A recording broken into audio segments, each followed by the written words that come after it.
Welcome, everyone. Great to have all of you joining us today. We're going to hang out for just a minute or two to make sure that everyone can join and get settled in.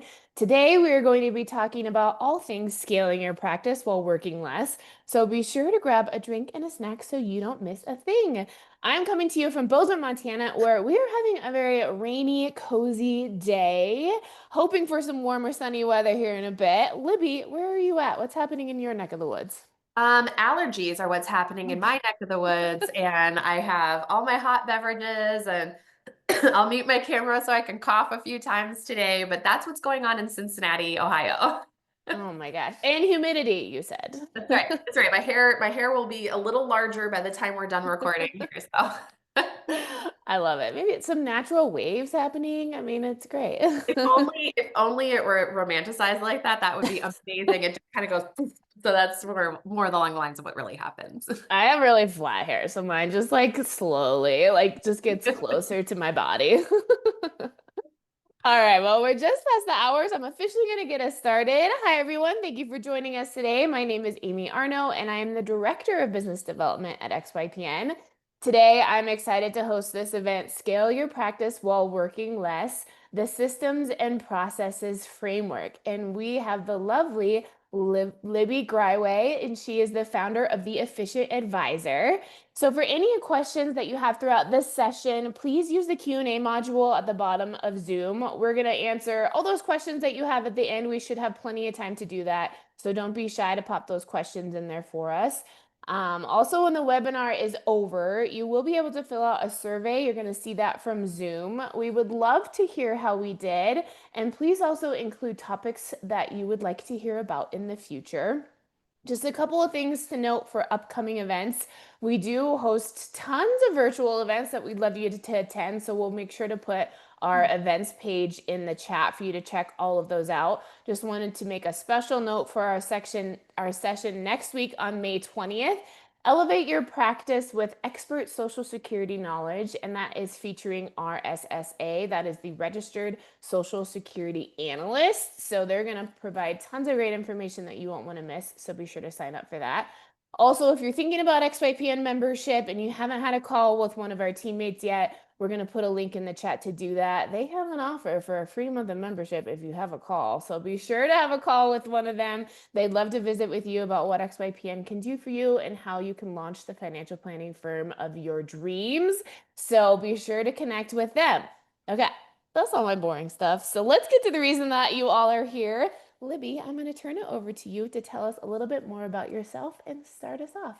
Yeah, well, thank you. If I told you in just a couple of years that you could literally triple the amount of revenue that you were making per hour, become a 100% referral only planning practice, and at the same time, cut the number of hours that you're working from 80 down to 24 or from a lot to a little, would you think I was crazy? There was a time when I thought that would be completely crazy and that those things that they just couldn't coexist. And what I've learned over the last 20 plus years in this industry is that it's not only possible, but it's totally attainable for any advisor at any level, serving any demographic, any geographic location, any age of an advisor, any tenure in any type of business structure, under any type of compensation structure.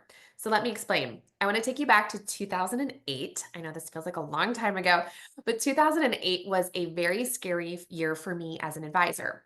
It was a great year. I was super excited. Obviously the market crashed and that was crazy, but that was not the scary part for me. The scariest part was that I found out I was pregnant. So this was great because my husband and I wanted a baby, but it was really scary because for those 4 previous years, I had been working around the clock like a crazy woman building my business. The nights, the weekends, a client wanting to meet Friday at 6 p.m. I was there. I was your girl. And I remember thinking, gosh, I can't work like this and be the type of mom that I want to be. And frankly, I can't work like this forever. I'm on the quick track to burnout. So I know, I was really rooted in what I wanted my life to look like. And I knew it wasn't being tethered to my phone during a soccer game. I knew it wasn't on my laptop playing catch up on nights and weekends. And what I really realized in that moment is that I didn't really have a business. Like, yes, I was a financial planner. Yes, I had a practice where I had a support staff person. I was making a ton of money. I was doing really well, but I didn't really have a business. I just had a very, very, very busy Libby. And if I didn't show up, things didn't get done. If I wasn't there, transactions didn't happen. And I remember thinking, gosh, there just has to be a better way, and I've got to get this figured out. So, fast forward a couple of years, in about 3 years' time, I quadrupled the amount of money that I was making per hour. I became a 100% referral only planning practice. And at the same time, I cut the number of hours that I was working by 2/3. And I was working 24 hours a week, 3 days a week. And the craziest part really wasn't that I was only working part time. The craziest part to me was that I was actually turning down clients, like people that could fog a mirror and had a checkbook. And if you would have told 4 years ago or 2004, Libby, that you would be turning people away, I would have just absolutely, I would have absolutely died. And what happened in that 3 year window was it's not like I grew these superpowers overnight that allowed me to be like super efficient and ultra organized. That's not my natural mode of operation. In fact, if you listen to my podcast, The Efficient Advisor, you know that I have ADD and I am not a naturally organized person. And that following, while I'm really good at seeing a process and building it, I wasn't so great at implementing it. I had to hire people to help me do that. And so I didn't grow these like super, productivity superpowers. It was really three core things. And then we're going to talk about, like kind of if I were starting over, what I would be doing differently as an advisor, what I love coaching advisors to do. We're going to get into all of that, but it was really kind of three core things. I realized one, that I needed a simple client service model and to build processes in my practice that were all deeply rooted in client experience. The second thing was building a simple team. So, reducing complexity is a big theme from me. So, building a simple team with the right people in the right roles, with the right vision, and the right culture for our business. And the third thing was all of the time saving techniques on how to delegate, automate, delete, and streamline literally everything else. And that's essentially all I talk about at the Efficient Advisor, is ways to operate more efficiently and more effectively. And for those of you who do listen, thank you. Our podcast was recently named by kitsis.com as one of the top podcasts for financial advisors focused on practice management. So it's been really fun and it's a really good journey. I'm a big believer in like sharing the thing and not gatekeeping anything. So I am wide open to any and all of the questions that you have, whether you're just getting started in the business, maybe you've been at it for a couple of years, maybe you're thinking about going out on your own. Wherever you're at, I'm happy to answer, because I feel like I've been in all of those stages at least once at some point. So, a lot of what I talk about is this concept of how do we reduce complexity. I see a lot of advisors today building these big, complicated practices with lots of tech and tools and resources and adding team members and just doing all of this stuff. And while there's benefits to all of that, if we can approach it through the lens of simplicity, there's really three things that I look at when I'm looking at helping someone restructure or simplify their practice. It's how do we make it efficient? How do we make it effective? And most importantly, how do we make it enjoyable? Right? There are far easier jobs that you can have out there than starting your own business and being a financial advisor. There are plenty of other ways to make money. So if we're going to do this career, we might as well have fun while we're doing it. And every time I do a talk, especially when I'm out doing a keynote or I'm doing a presentation for a big organization, there's always those few people in the crowd who are like, Libby, I have no desire to work part-time. I love what I do. I love the hustle. I love the grind of it all. And that's great. If that's you, you do you. There is zero judgment from me.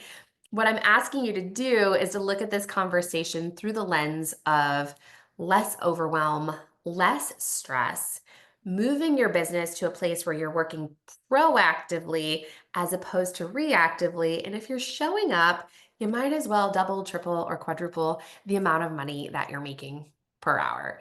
So if you love working, great. This is not a masterclass on how to work part-time. That was just what worked for me and for my family. So after coaching, so I started my coaching business while I was running my financial planning practice back in 2014. So in the last 11 years, I've coached over 1,000 advisors.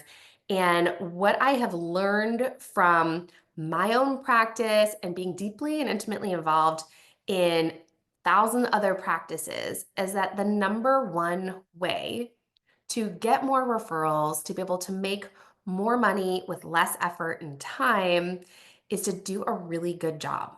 And I know that sounds so simple, but to do a really good job adding value to your clients, letting them creating these systems and processes will be able is really the how you do that. And to be able to deliver an exceptional client experience day in, day out, week in, week out, month in, month out, and to strategically add value to clients year after year. And what I've learned over the last 20 years is that there's essentially 8 core processes that every financial planning practice really has. And to be able to do an exceptional job delivering ongoing service, to do an exceptional job onboarding clients, to do an exceptional job in your initial financial plan and your prospecting and your marketing, you have to have a repeatable process that you can scale and leverage. And while I know there's definitely the gurus out there that want you to 10x your 10x to the 10x, I'm a huge fan of that. That's all great and fine, but I'd love to see you build the infrastructure that allows you to support that level of growth. Because if we're not building infrastructure in our practice from the get-go, then when you scale your business and without fixing the underlying problems, you're just scaling your problems as well. And so a lot of advisors come to me to like our group coaching program that have been at this for a while, and their business behind the scenes, while out in front it looks all fine and good, they're doing a great job, their clients are happy, they're satisfied, but the advisor is in a tornado, right? Where they're constantly reacting, they're not in a place of working proactively. They know it's not like clients are leaving per se. It's not like people are disappointed and exiting, but they know that they can do better on the client experience side. And especially with AI and robo advice and all of these things kind of coming down the pike, advisors know that you need to be able to develop human to human connection. We need to be able to use our process to deepen the client relationship. And it seems it seems kind of silly and counterintuitive, but the more automated and processed your office is, the more free time or the more time you have available to be doing that human to human connection. And when clients know that your experience or their experience with you is going to be consistent, that's where referrals come in. Same thing like if you go to a restaurant and sometimes it's great, sometimes it's not so great, you have a much harder time referring it to your friends because you're not sure what the experience is going to be. But if there is like a hot new restaurant in town and the service is exceptional and the atmosphere is exceptional and the food is exceptional every single time you go, you can feel really comfortable suggesting it to a friend or a family member because you know that they're going to get the same experience that you have and that it's going to reflect well on you for being the person to do the referring. So we know that to deliver a high client experience, we do that through process. And so there's about 8 processes that every financial planning practice has.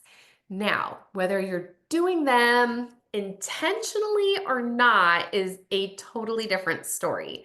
So some processes are ones you just fumble through each and every time. Some of them just live in your head. Some of them you might have documented and SOPs and all kinds of boring things built out to support them. But most practices have at least 6 or 7 of these processes. So I'll share those quickly with you.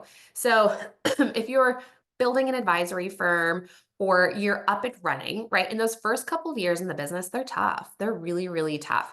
And every advisor tends to hit this inflection point. For me, it was probably, I don't know, probably 3 or 4 years in where I remember having that moment going, oh my gosh, my behind the scenes is a mess. Like I haven't templated anything. Like there's nothing for me to train people on. Like it is a disaster back here, even though everything up front looks really great. And when I was sitting there thinking like, okay, well, where do I even start, right? How do I build these processes so that I can bring in team members, so that I can work part-time? Like where do I even start? And so this is where, whether you're brand new or you have a business and you're up and running and you're at that point where you're not worried about your paycheck and money is coming in, and now you have that moment to breathe because everything that you wanted to come true for your business has. And now you're going, oh my gosh, I need to get organized. I want to normalize that because almost every advisor that I work with comes to me at some point and says, my back end is a little bit of a mess. I feel like like lots of shoulds. I feel like I should be further along. I feel like I should be more organized. I feel like I should have this down pat or documented or more thought through. And so if that's you, I want you to know that that's completely normal to just have your head down, work super hard, get to a place where then you're like, "Oh shoot, I need to get some things in place." Now, if you're new to the business or thinking about starting your own firm, man, if you can start doing some of these things from the beginning, you are setting yourself up for a hugely successful, much easier road than those of us that like learning lessons the harder way. So, the first process of the 8 is marketing and prospecting.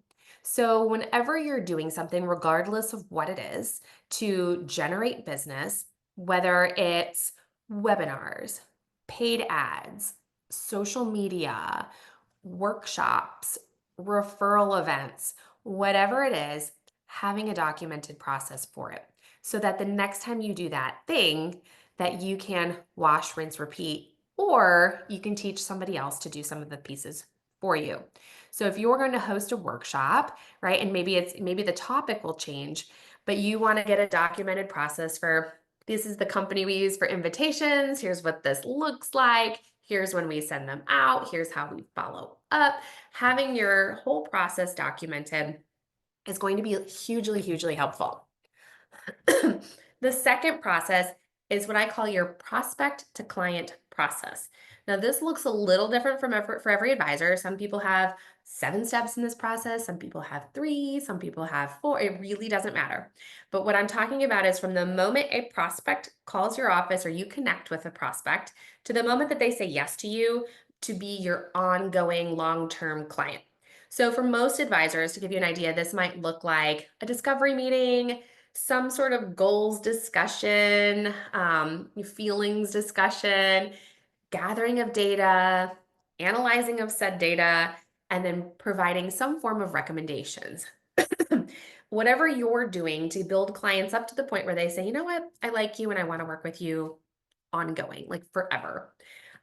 So we want to have a documented process for what happens before. So let's take the discovery meeting. What happens before the discovery meeting, during the discovery meeting, and after?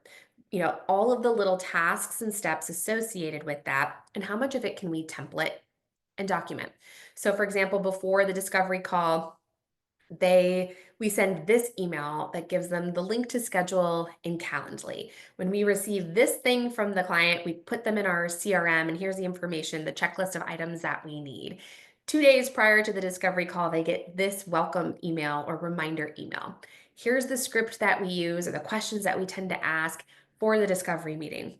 Here's how we upload and document the meeting. Here's our follow-up email to the clients.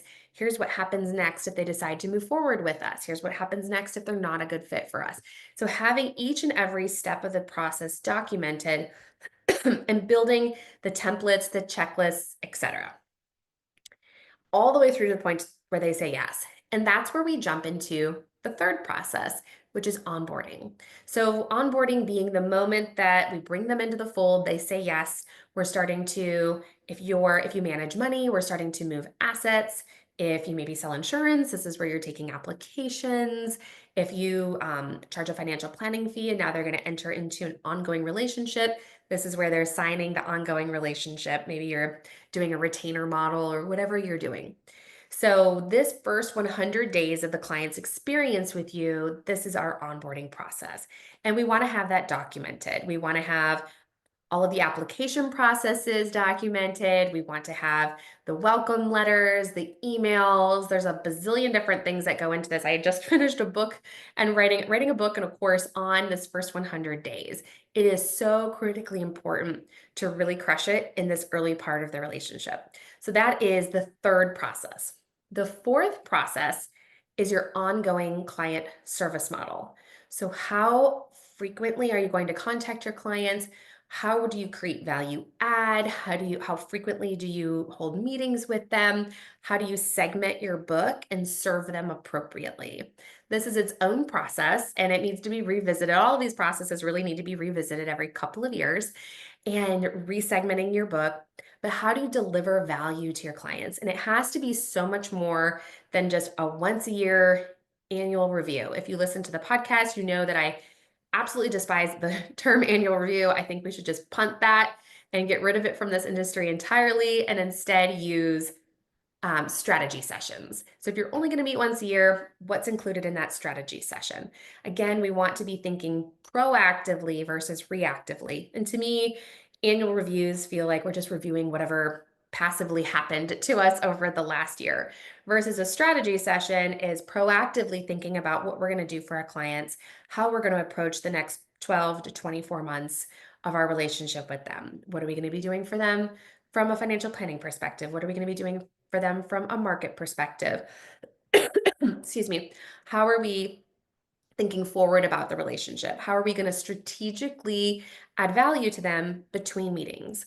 Will we be doing client events? Will we be doing webinars? Will we be doing theme-based planning? Will we be doing value adds? And it's important to have that mapped out so that you can understand how much time it takes to serve an A client or a B client or a C client, and then how much capacity do you have to serve. It's when we go through the client service model modules inside of our group coaching program, it's one of the most like aha moments for advisors to really understand how much it's costing them to serve each of their households and to make sure that we're delivering in alignment with that. That's where you then that's where you understand your capacity and how many clients you can serve and serve well, and use that to inform hiring, making additional decisions and investments in your business. So that's the fourth process. The fifth process is your client experience process. So what is your client experience? What does it look like and feel like to work with your office? What do they see? What do they smell? How do they feel? What do they hear? While client experience is weaved into all of these processes, we do need to have our own unique freestanding client experience. So even if you're meeting with clients virtually, how do we elevate that experience so that you're differentiating yourselves from other advisors? The sixth one is your referral process. So what happens when a new prospect is referred to you, and then what do you do consistently for the person who did the referring? The seventh one is if you manage money, you have an investment process. So this is whatever that looks like for you, how you select and manage your portfolios, how frequently you review them, how you go about trading, whether you have discretion or you don't have discretion, how you make those investment selections, how you rebalance, how you look and think and feel about the market. And the last one is employee experience. So, in the same way or in the same vein as wanting our clients to have longevity and loyalty with our business, we want to have the same thing with any employees or vendors that we use. So, if you have contractors or you have W-2 employees, if you have anyone that you're working with, we want to build a an employee experience where we can make them feel appreciated and loved on. And that's part of being a CEO is stepping out of that advisor role, stepping out of a manager role and into the role of a leader and really developing your team both personally and professionally and making your business such a great place to work that they want to stay. They want to win, they want to perform, they want to exceed expectations because turnover is expensive. Turnover in a business is hard. It is one of the most emotionally challenging things as a business owner. So those are the 8 processes. So I'll say them again. We've got marketing, prospecting, prospect to client, onboarding, client service model, client experience, your referral process, your investment process, and your employee experience. So with those 8 processes, where do we even start? So in my opinion, after working with 1,000 plus advisors, there's 3 layers that make a good process. And I'll break them down for you, and then we'll just start talking about a few examples, and I'll share a couple illustrations and stories for you. Because I know today, like, I want to get super into the weeds. I want to like pick a process and just like get into it and start sharing like little details for you of how to make it really experiential for your clients. And we'll talk about a bunch of stuff. So there's really 3 layers. There is like having a documented paperwork layer. So the paperwork layer is the first layer. This is what makes a good process. So if you're onboarding clients, you have the paperworky part down, right? You have standard operating procedures of how you take applications, how you move money, how you get them set up, a client set up in your portal or in your CRM. And advisors who have a paperwork layer documented, that is a good process. Now, a great process has a second layer to it. And the second layer is all around expectations. So for every process that we have, we want to set expectations for our clients, for our team, and for ourselves. And when you have an expectations layer, that makes a great process. Now, to make a exceptional process, we need this third layer. And this third layer is what I call the remarkable layer. And this is where you use you want to use your processes to actually develop a closer relationship with your clients, to deepen the human to human connection. And so I'll kind of give you an example, but indispensable advisors use this remarkable layer, right? And so if we're just thinking about processes as the paperwork part, we're completely missing these other layers that make your business exceptional, super relatable, and really deep client relationships. So I said back when I opened the conversation that one of the reasons that we became referral only and that we blew up and I was able to work half the time, or really less than half the time I was working, was because we had these deep relationships with our clients. And it wasn't like we saw them all the time. We weren't doing anything extra extraordinary or extra special, but we used our processes to allow for me to deepen the client relationship. So I'll give you an example of what this looks like. So our goal when we start building a process and running it through these 3 layers is really to remove friction. We want to look at all of the points in a process that something could look and feel hard. And so then we want to look at it through our lens of, okay, how in this business do we make it easier, better, faster, cheaper, easier? How do we move stuff through our business faster? But then we also want to look at it through the lens of the client experience. So I'll give you an example. So I can remember being in New York City. I was probably in my late 20s, and I was standing on the street corner trying to hail a taxi. And it was literally, it was pouring rain. And I had never done this on my own before. So I'm out there like, waving my arms like a crazy person. And the ones with the lights on were going by. And I'm like, wait a minute, I thought the light on meant they were available. Why aren't they stopping? Maybe I'm doing it wrong. Maybe I look like a tourist. Maybe I'm supposed to do it with one hand. And then I'm like, well, maybe I'm just standing in the wrong spot. Maybe they can't pull over here and I need to move. So I navigated this. I was dripping wet. I navigated this. I finally got a taxi to pull over.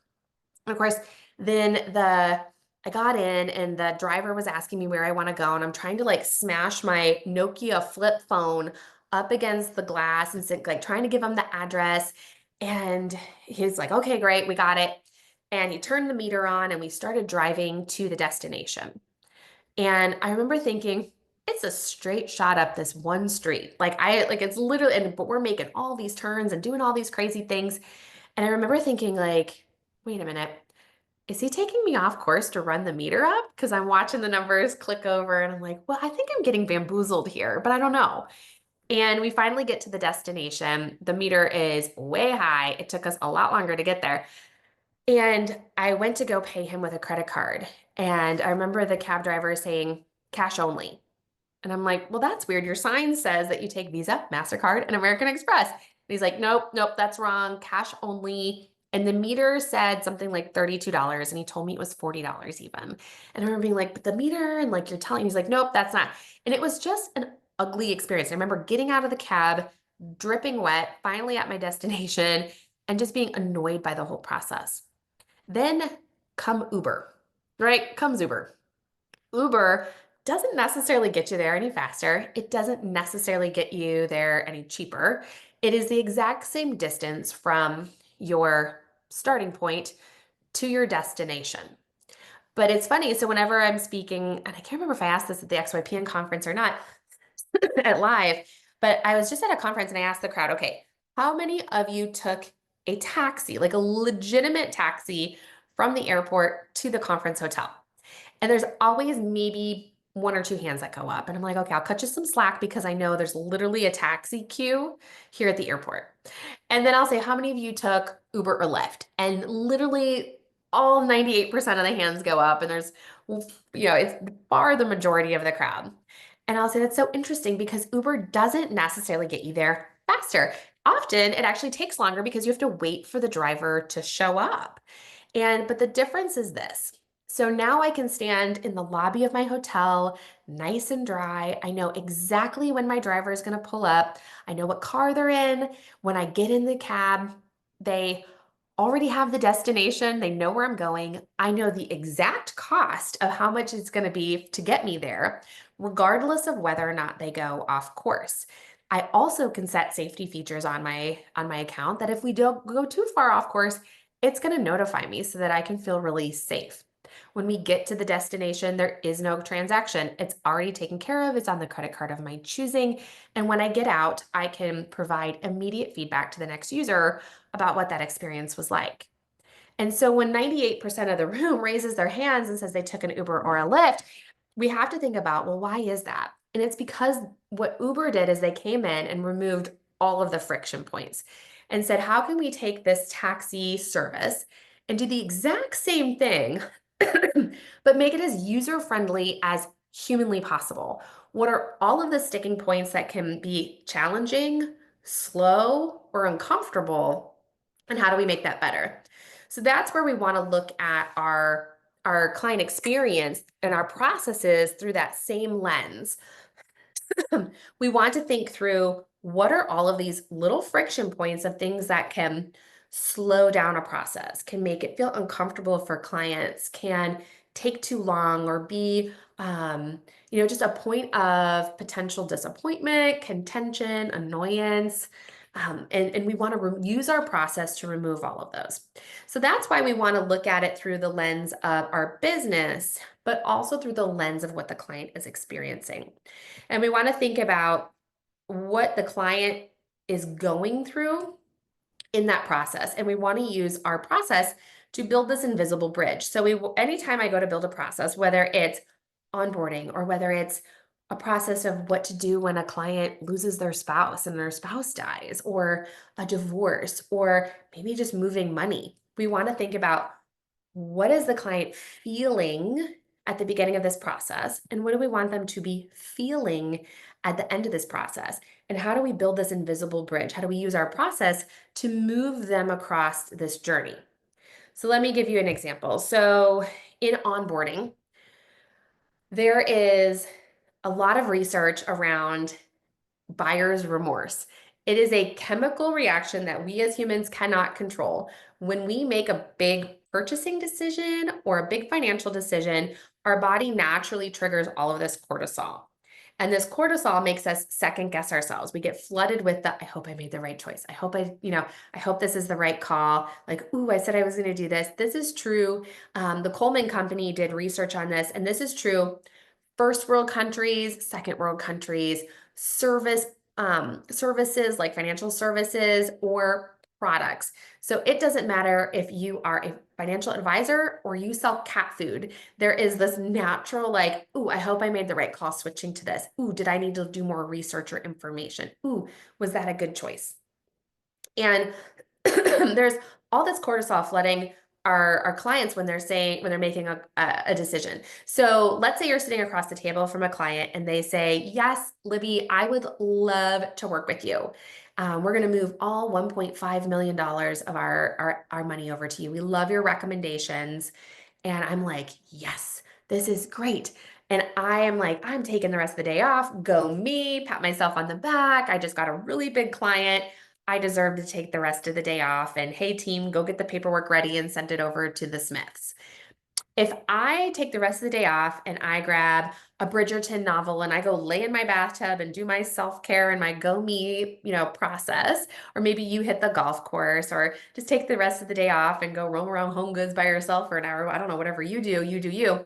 But if we do that and we tell our team just to go ahead and prep the paperwork, we are missing this huge opportunity. So while the Smiths might be super excited to work with me, I have to be aware that they're going through a different experience. While I'm laying in the tub reading my novel and celebrating myself, while they're excited to work with me, they're also going through their own journey. I hope we made the right call. Should we have interviewed more advisors? Oh, shoot, we have to break up with Dave. He wasn't a bad advisor. What are we going to say to him?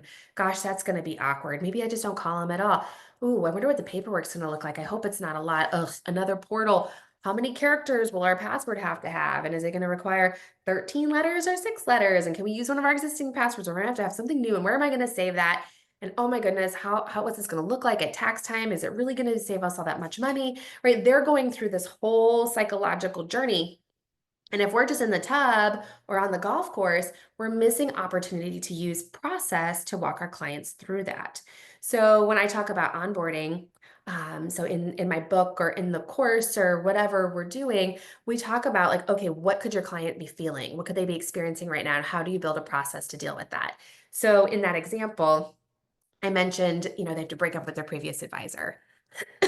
So instead of us like just letting that happen, we want to bring it into the room and say, hey, we know part of this process is breaking up with your previous advisor.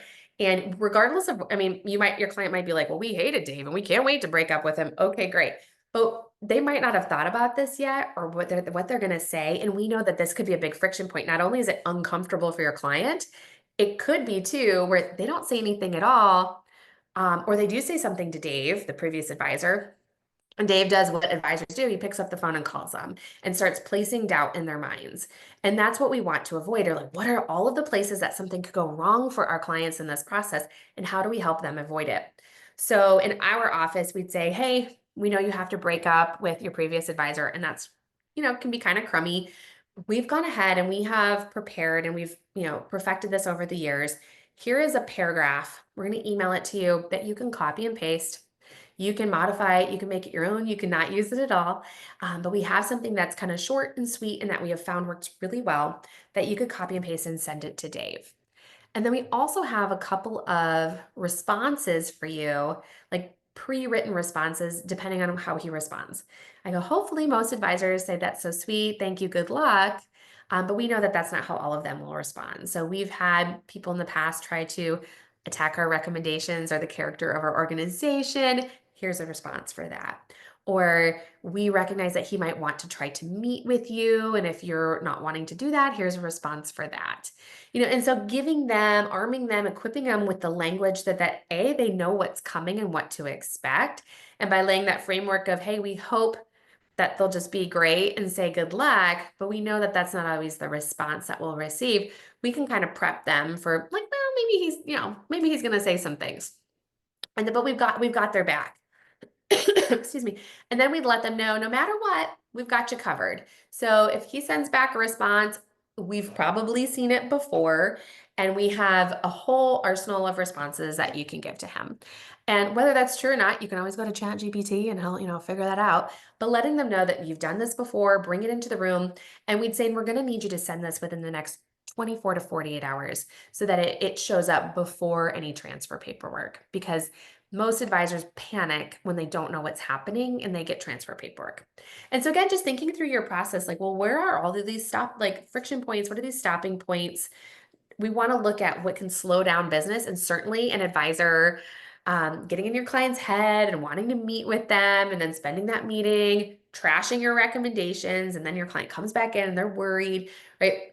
You have to resell the plan and why this is better and why to blah, blah, blah. There's so much that goes into it here, right? And so by being ahead of that and working proactively to show them we've done this a million times before, we know what to expect. Let's bring these uncomfortable things into the room and we're going to help facilitate them for you.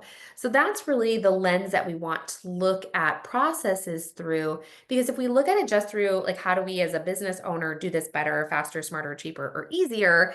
That's great, but that's just half the equation. To build a really highly referable practice, we want to be looking at all of those processes through the lens of client experience. And it's really a matter of, I mean, obviously you can read a book or take a course or join a coaching program or something like that where people have it laid out for you, which is one thing if you have the time and money to invest in yourself in that way. But even if you don't, just anytime you hit a little road bump, ask yourself the question, if this were easy, what would it look like? How do I make this easier for my client? So when you have something in your business that feels hard or feels slower than it needs to, how do we look at that through the lens of our process for the business, but then also what does that look and feel like to the clients? And how does it move them from what they are feeling coming into the process to where we want them to, or what we want them to feel at the end of the process? So it's not rocket science. And I know I always tease that I went to school originally for engineering physics. So like to be a rocket science. So I promise this is not it. It's not hard, it's not complicated, and you can literally do this at any level. It's a matter of actually taking the time in your calendar. So whether you're brand new or just starting your firm, or a few years in, carving out that time each week to step out of that advisor role and into that role of a CEO, and actually to spend time building out processes, working on your strategy, developing your ideal client avatar, and building your processes to help them specifically move them from where they're feeling to where we want them to feel. So I've sucked all of the oxygen out of the room from Cincinnati. I'll bring Amy. You want to come back on and let me know if we have any questions or if you have any questions for me? Yeah, we do have a couple. So let's hop right in.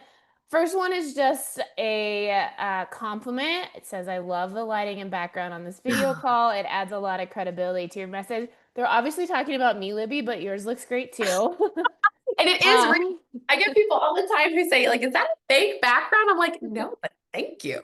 It's lovely. For anyone that is interested in doing videos, short form, long form webinars, anything, follow Libby's lead and get a great video setup.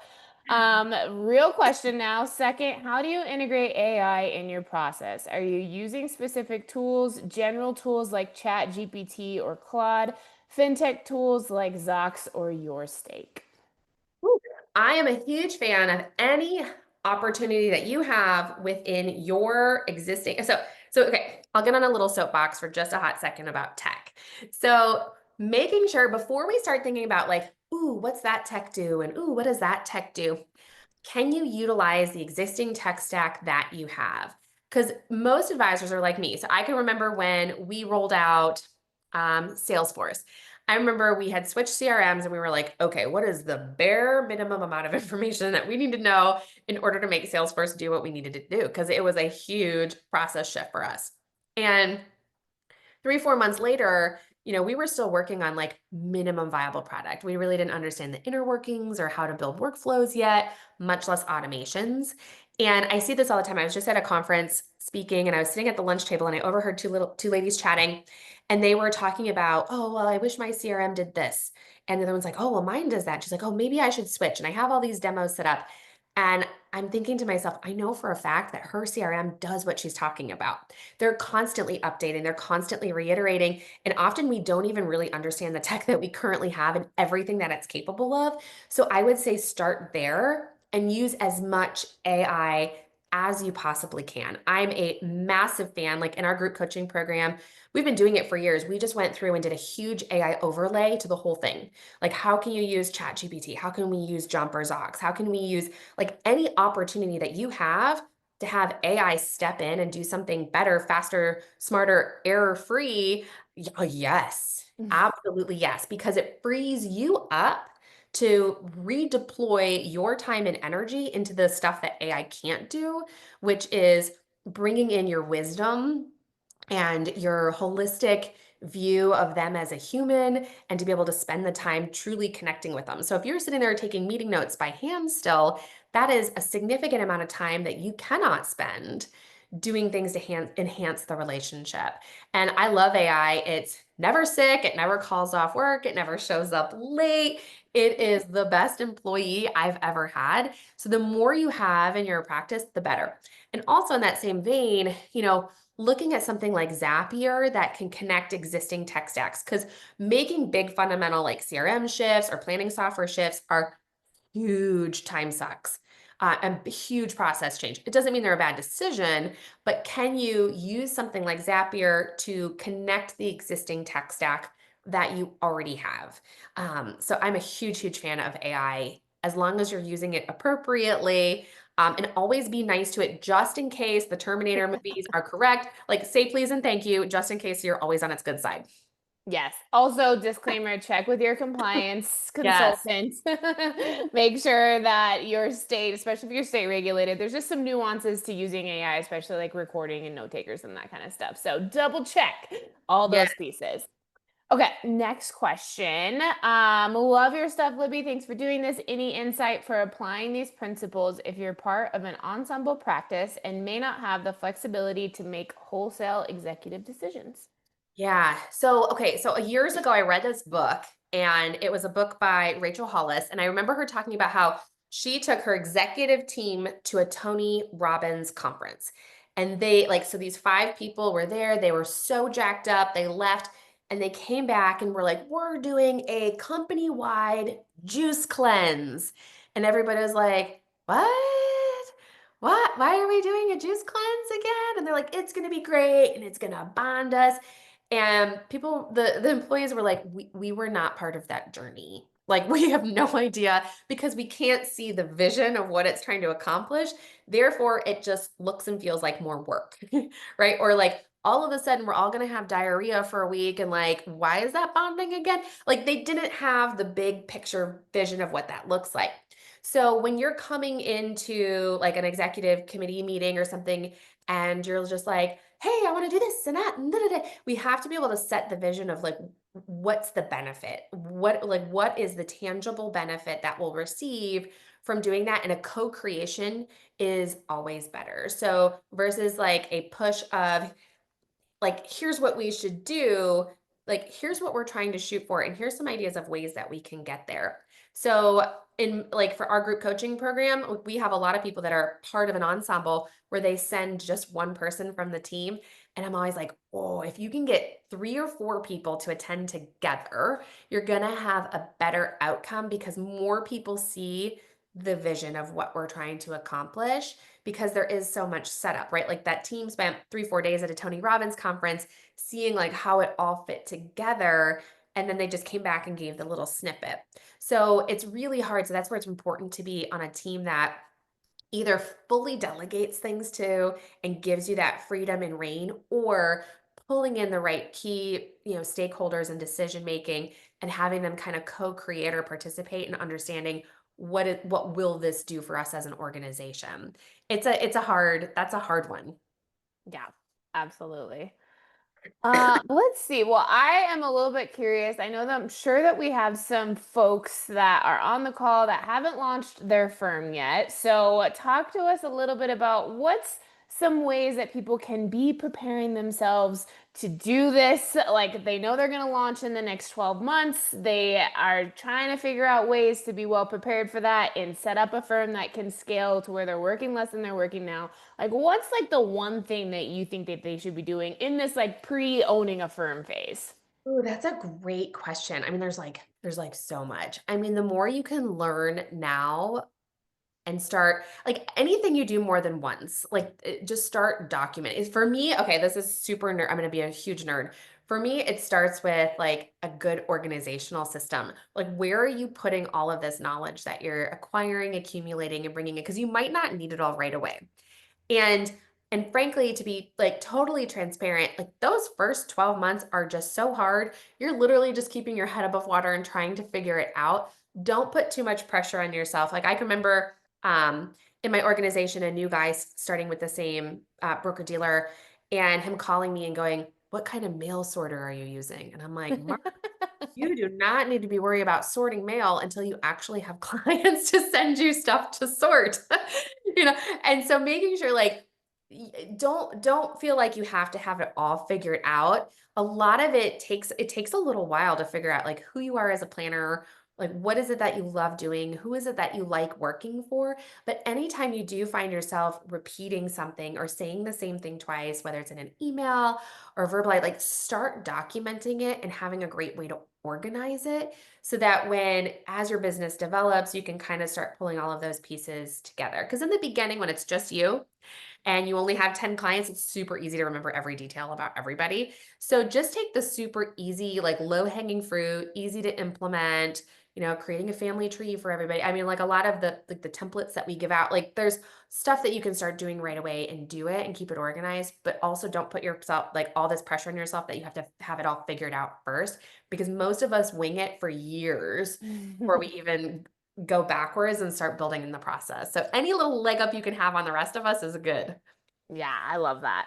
So one thing that I always hear from prospective XYPN members is like, how do I create it? How do I decide on my niche? How do I reach my niche? So obviously you've done a great job in creating a niche of financial advisors who you reach really well. Can you just give us some marketing tips while we've got some time here? Oh my gosh. Okay, well, I would say first of all, your niche kind of finds you versus you finding it. Because I can remember thinking like, this is what I want to do, and I'm going to work with this kind of a person, and it turns out like I didn't. Like that I didn't like it. It wasn't what I thought it would be. It took me a few years to really figure out who I was as a planner. So for me, I would say show up palms up those first couple of years and say yes to lots of things and really figure out what you love. Because if you go all in on a niche right away, um, while it's definitely easier to market to a niche, if you're coming in just palms up, like you might find something that lights you up and is super exciting and is maybe something you wouldn't have explored otherwise. And so kind of, okay, like there's like so many things here. So when you do kind of figure that out, right? And you can look immediately for qualitative qualities versus just like quantitative. So maybe it's not, I want to work with engineers that work for GE right away, but maybe it's like, I do really well with analytical people. So start developing what I call your ideal client avatar. And I've got podcasts and templates and all kinds of tools for this, but really figuring out like, who is it that I like working with? What are their problems?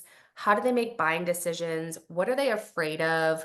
What's the language that they use and the idioms that they say? And then how can I solve that problem for them and speak directly to that? So if you work with people who are ages like 55 to 65 that are pre-retired, getting ready to transition to retirement, they're not going to come to you and say, I'm very worried about inflation eroding the value of the dollar and the impact that that's going to have on the buying power of my assets, right? They're going to say, I'm worried about inflation and taxes and running out of money. So Yeah. making sure that your marketing is talking in their language.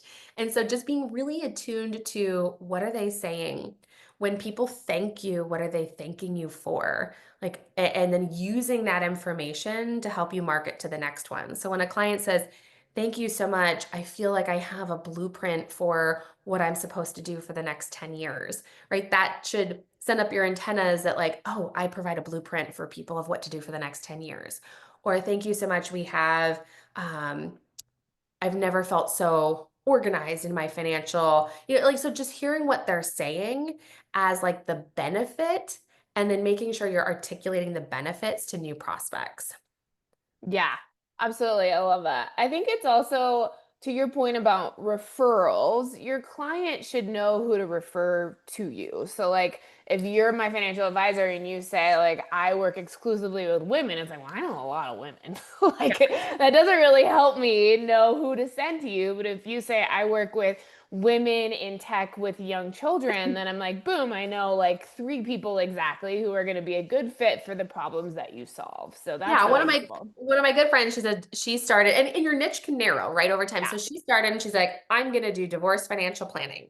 Mhm. And she started with that. Now then she was like, I'm gonna do divorce financial planning for women. And then it became, I'm going to do divorce financial planning for women who are married for more than 20 years. And then it Okay. became, I'm going to do divorce financial planning for women who are married more than 20 years with at least $1 million of investable assets outside of the value of their home. Right. And like, so it just became more and more narrow over time as she honed in onto how she could help that specific market. Yes, I love that so much. It Well, can change. it can definitely change. It will change and it will evolve for sure. That's one thing we all know. Well, Libby, we're getting to the end here, so I want to make sure we have time to talk about where people can find you and engage with you and utilize your services. Oh, well, thank you. I appreciate that. So the Efficient Advisor podcast is our podcast that's all super tactical. We do a long episode every Tuesday, and then every Friday we do a 10-minute podcast that's something like you can literally implement right away in your business. That's also available on YouTube, and you can check out our website, theefficientadvisor.com, as the book comes out and the course comes out, and you can check out more about our group coaching program there as well. Yes, and can people pre-order your book? Where are we at in the book launching process? Oh, girl, thanks a lot for Oh, rubbing it in, so Amy. That's sorry. I didn't know what I was a stepping into. sensitive topic. It's so sensitive. I was hoping by now we would have the pre-order, but Okay. if you get on the email list, like on the main page of our website, you can join the community, and I there will be emails and all of the things. The podcast we'll be talking about it nonstop when it does finally come out. Yes. Follow Libby on LinkedIn. I do. It's a great follow. So find her there as well. And then that's where you can find all things about the book, I'm sure. Yes. Perfect. Well, great. So if you do want to engage with XYPN, schedule a call with one of our teammates. We'll talk about launching, even if you just have questions of like what the process looks like to get started with registration and break out on your own. We'd love to just be a sounding board for you to help you talk through that. Don't forget to fill out that survey for us, everyone. Tell us how we did. Tell us some topics that we can address that would be helpful in the future. And then join us at live. Libby, are you going to be at live this year? I'm not sure yet. I Okay. spoke last year. I'm not Okay. speaking, but if Okay. I can make it out there, I will. Okay, great. We're going to be in Austin at the end of September, so come join us. It's always a blast. And I think that's all we have for today. Libby, thank you so much. This was amazing. Oh, well, thanks for having me. Yes. All right. Thanks, everyone. Have a good rest of your Wednesday. We'll see you next time. All right, bye-bye. Bye.